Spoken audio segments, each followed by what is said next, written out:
Says Sefer Shoftim. Starting Sefer Shoftim, B'ezrat Hashem. Now, the theme and the idea behind Sefer Shoftim is this, that the Jewish people go through this cycle. They're doing well and successful. Then they get the status of Vishmani Shurum Veivat.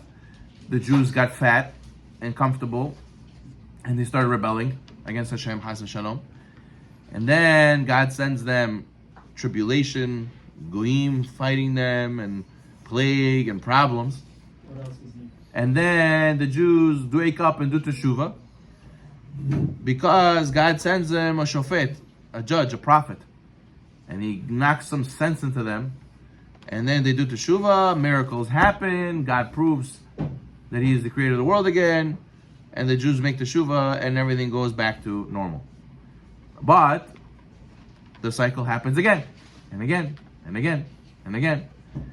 And now, we said last time that Navi, there was tons of prophets.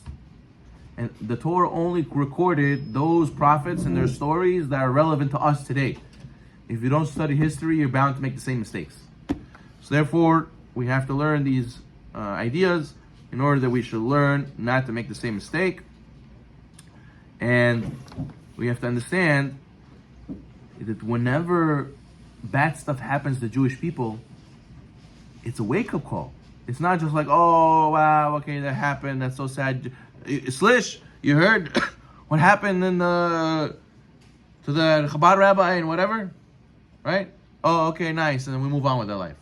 No, you missed the whole point. Don't let his death be for no reason. It was a wake-up call. It was for us to learn something from this. Chavetz Chaim used to cry when people used to tell him about tragedies that happened on the other side of the world. He said, why did God make me hear this?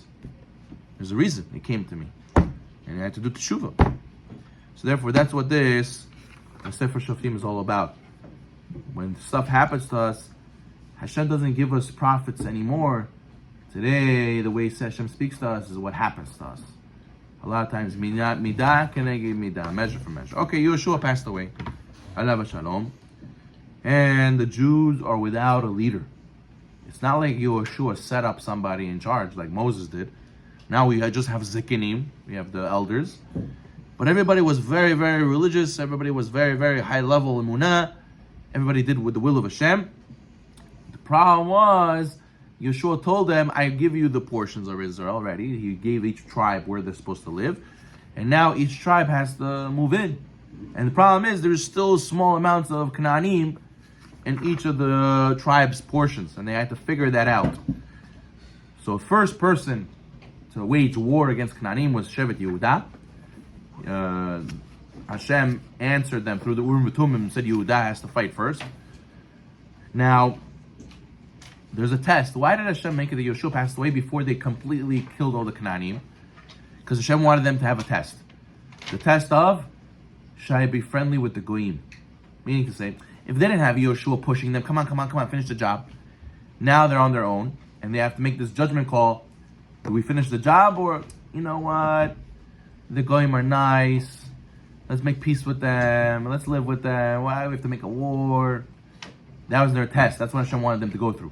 And it's a lesson for all of us. A lot of times, we just had Thanksgiving. A lot of us get very Americanized.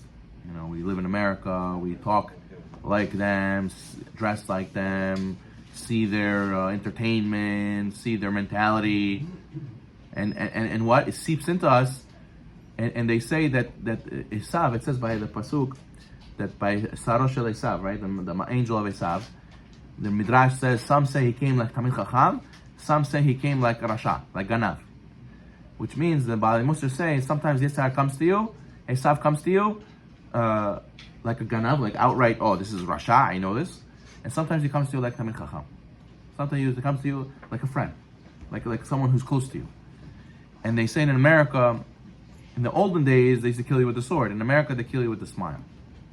Which means that we're here to help you. We have your side. Trust us. What do you mean? We're ethical. We have rights. We have, checks and balances. And deep down under all of it is pure corruption. It's pure lies. And they're swindling you and making you think that they're helping you, but they're not.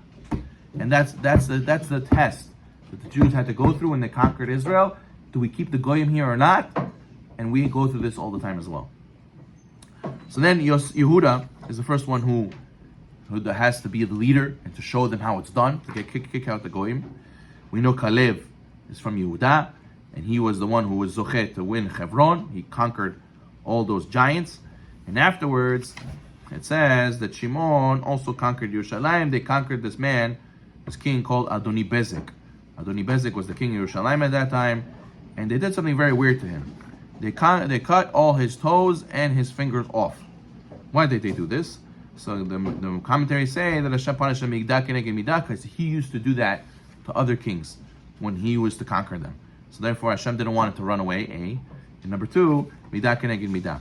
Now interestingly, the Mekubalim say there's something deeper going on over here. So what happened? So then they took him to Bedin to set up whether he should be killed or not, because he wanted to do teshuvah.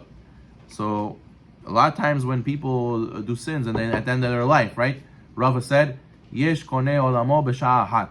There is a person who can acquire his whole olam haba in 1 minute, which we said, right? Like Rabbi Elazar ben Dordaya. He was with all the prostitutes. He cried on the mountain. He did teshuvah. He died from his grief, and the heavenly voice came out and said he acquired olam haba. But here, Adoni Bezek also, he was confessing and he wanted to do teshuvah. So Hashem made it that he went through that suffering. The Rama Mipano says that there was a person named later in life, Issachar Kfar Berkai. The Issachar Kfar Berkai, the Chazal tell us in Masech HaPsachim that the Azara cried out 4 times in history. One time was when Issachar Kfar Berkai, who honored himself and disgraced the Korban. The Gemara says then during the temple, he would wrap his hands, and he was a Kohen, he wrapped his hands in silk during the Avodah, as with gloves, and this was a disgrace to the Avodah because it's Chatzitza. So there was a problem, there was a fight between King Yanai and the queen. They asked, which meat is better? And then the Gemara says, the king said, goats are better than sheep. The queen said, no, sheep are better than goats. They called Issachar, and they said, tell us, which one's better, goat or sheep? And he said, what do you mean? Every day we give Tamid offering. What do we give? Sheep. If goats would be better, we would give goats. So, and he waved his hand like a joking way, saying this. So since he said it with a disrespect, he said, listen, how you talk to me, and you waved your hand like this when you talk to me, your right hand will be cut off. Issachar bribed the executioner, and he cut off his left arm. He said, cut off my left hand, make a mistake. And afterwards, when Yanai found out, he said, you tricked him. The right hand also. Cut off the right hand also. So then, because he disrespected with his hands, the silk covering over the korbanot, he didn't do it the right way, Hashem made it that his hands got cut off. Rama Mipano says, the Issachar Kfar Berkai who got his hands cut off were a Gilgul of Adoni Bezek, who also used to do the same thing to other people. And you see how Hashem does not let go of things. He always has to give retribution, midah keneged midah.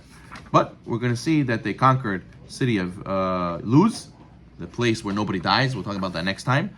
And also, the sons of Yitro became big Talmidei Chachamim, and they ended up they lived in the city of Arad. Kalev offers anybody who can conquer the city of Kiryat Sefer. It's a very difficult place to conquer. He says, whoever conquers it can have my daughter as a wife. And the Gemara says that it wasn't right that he said that, because maybe what if Mamzer, what if a horrible person conquers Kiryat Sefer, so he's forced to give her his daughter. In the end, he got a zechut. He got who? Otniel ben Kenaz. Otniel ben Kenaz was a great Torah giant who remembered all those thousands of halachot that Yehoshua forgot after Moshe Rabbeinu died. He brought it back through Pilpulo, the Gemara says. He brought it back through his great analysis and in deducing, he was able to go and bring back all these halachot. But the idea is that we have to remember that Hashem brings us to certain situations, puts us in a test. And if you pass, great. And you stick to your ideals, great. And if you don't, Hashem's going to give you midah keneged midah, and you better get that wake-up call, because if not, a bigger one's coming. Baruch Adonai Olam.